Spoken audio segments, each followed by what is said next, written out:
Aloha, everybody. I'm Deanndra with Virtual Real Estate Group, and we're here today with Pia. Thank you for joining us, Pia. Thanks for having me, Yeah, we've been Deanndra. talking about this for a while. I know, finally, right? Finally, it's Right. been like how many months? I Probably mean, what, like 9? 3 months at least. Has it been 3 months? Yep, yeah. I was like, I feel like it's been longer. No? But yeah, Oh, but it was.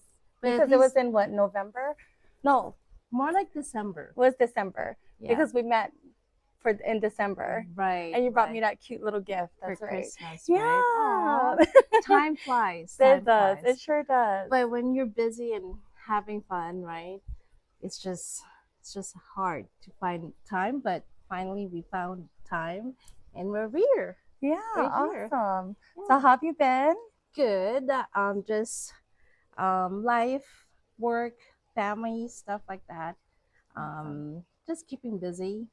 How you been? I've been good. Staying busy with the market, and there's a lot of buyers that I'm working with, and yeah, just the real estate game. We're Yes. always constantly busy looking. Clients are constantly calling us, reaching out, doing a lot of open houses. So Right. A yeah, been lot of busy. questions. Always answering questions, right? Yep. That's right. Yeah. I mean, I think that's one of the biggest thing about real estate and in the mortgage business, right? Because Mhm. Pia's with Highlands Residential Residential mortgage. Mortgage, Yep. and with working in mortgage as well as in real estate, there's always that question: if they don't have cash, like how can they make this purchase happen, right? Whether it's their first home, Mhm. investment home, and things like that.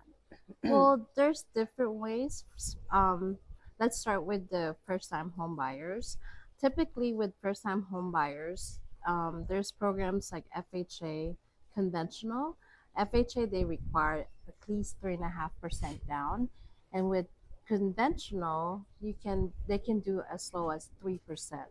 Just depends on the criteria. VA, if you've served in the military, they do 100% financing. Mm. Also, we have 100% financing through the state of Nevada. We just have to qualify them. There's different guidelines on those, but definitely there's different options out there. Okay, Yeah. awesome. And what do you find like is your typical mortgage, right? Like your typical loans that you're doing out there with buyers? It's actually mixed. I would say there's more FHA loan than conventional. The reason why, because FHA loan, they're more lenient with FICO score. With FHA, you can have as low as 580 FICO score. But conventional, typically you want to have at least in the 700s, because the pricing on those it's FICO driven. When it's Mhm. conventional, if your score is in the low 600s, you can do it conventional, but it's gonna be costly. Yeah, but Gotcha. mostly like government loan, like FHA loan or VA loan. Those are the most common ones. Yep. And with Hmm. the VA loans, I know that they say with the VA loans they don't have like a credit score, right? There's just a debt to income ratio. Depending on lenders, but with us with Highlands Residential, we have to have at least 580 FICO score. Yeah, Gotcha. with 100% financing. Awesome. Mm-hmm. And then they typically, I know with VA loans, they don't have to put a down payment, right? Correct. A lot of times they don't realize that they still have closing costs, They right? do, yeah. When you purchase a home for first-time home buyers, the requirements for funds are typically you're looking at your down payment and your closing costs. Closing costs typically runs between 2 to 3% of the purchase price. So you're gonna have to look at, saved up a big chunk of money, but like right nowadays, what do you think? Is it a seller's market or a buyer's market It's right most now? definitely a buyer's market. So with that being said, a lot of sellers will include that as part of like their concessions. Right. So they'll like cover closing costs if the realtor, like myself, we can negotiate these things into those costs, right? We Correct. can have closing costs covered. Right. So Yeah. at least, covered up like mostly what, half or most of the closing Yeah, costs. majority of the Right. closing costs. And it depends, right? When they do the inspection and things like that and what they find in an inspection. And if they're not willing to repair, then we ask for those costs that we can bring that down as far as whatever the price is that's listed at. Right. You think it's a buyer's market or a seller's market? Definitely Right. buyers. Buyer's market, yeah.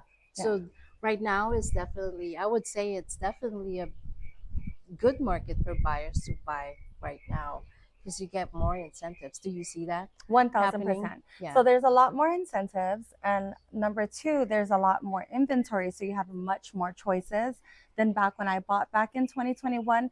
I mean, it was like a bidding war. I know. 2021? Yeah. Yes. And we started in 2020, and then when we purchased our home, we closed in 2021. But I mean, we ended up with a new build only because we kept getting outbidded. It's crazy. Yeah. It's crazy. It's a good market. It was a good market, but it was insane. Like people were overbidding, right? That's what happened.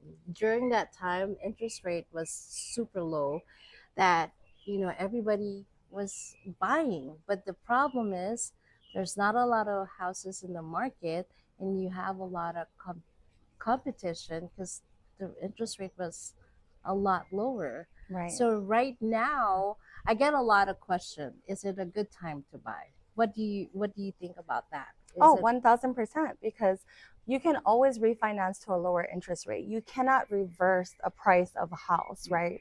So if the house is like on the market for this specific price and it's more of a buyer's market, so now you have more negotiation power. Correct. So you can definitely get the listing price down. It's whatever the buyer is willing to pay for it is what the property is worth. Right.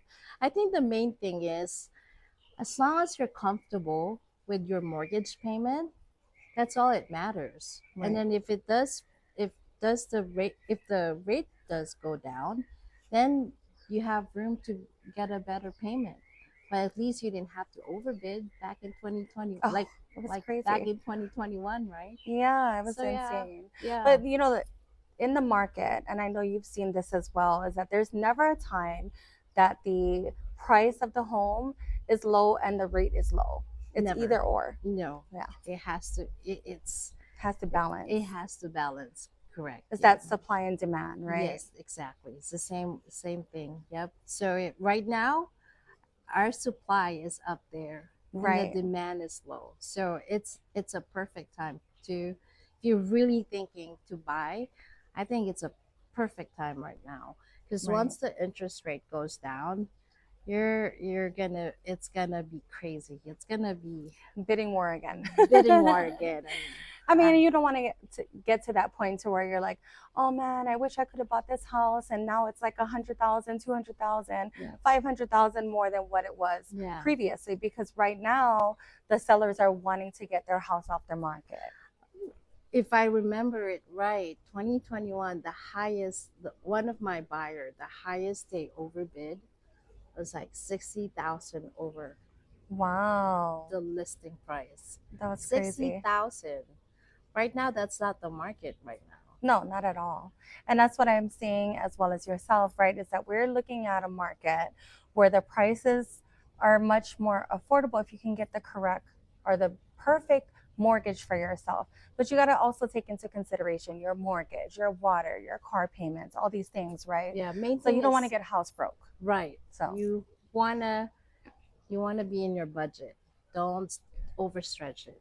Right. That's the main thing. Find out what's your budget, right? Run the numbers and see if everything works out, then you're ready to purchase your home. Awesome. So I'm a buyer and I'm wanting to get started with the process to purchase a home. What would be the steps that I would take? First step is to get pre-qualified first. Talk to your lender. See what's your qualification. Typically what we do, we ask for employment, income, history with your credit, if you had bankruptcy, foreclosure in the past, and from there we'll be able to give you a rough estimate, and then the next step is to get pre-qualification. When pre-qualification, that means you have to provide your documents like your W-2s, your pay stubs, your tax return, so we can review it with your application. And from there, we can give you your pre-approval letter. That's the main thing. So we'll go over with a lot of different stuff like income, credit, um, funds. If you have how much money have you saved up to purchase a home? Okay, awesome. So that's one of the most important thing when you're looking on the market is to get pre-approval, because without a pre-approval, we can't really show that you're qualified for the home that you're looking at, and then you might be looking at homes maybe outside of your price Correct. range, Yep. and then you're looking at this beautiful home and you're like, I want this so bad, and you're like, oh, but it's not my budget, right? Exactly. It's sometimes it's heartbreaking too. Right. So it's better to find out first your pre-approval amount than going out there and looking for a property. It's like you're looking for a property blindfolded. That's true. Mm-hmm. And also, we can't send out any contracts. Like, I wouldn't be able to send out a residential purchase agreement to go ahead and secure the deal and put in an offer for you as a buyer. Correct, because the seller usually requests for that, right? When you write an offer, if you don't have it, they won't even look at your offer. Right, Then. because they don't know whether or not you're a serious buyer. Correct. It yeah. proves that you're a serious buyer and that you're ready to get started with the process. God. Yep. Mm-hmm. Correct. Well, awesome. Well, it's been great talking with you. And if you guys have any other questions for us, we would love to like schedule an appointment and be of service to you guys and just answer some of your questions, schedule an appointment, and yeah, let's sit down and have a conversation. Yep. Thank you again.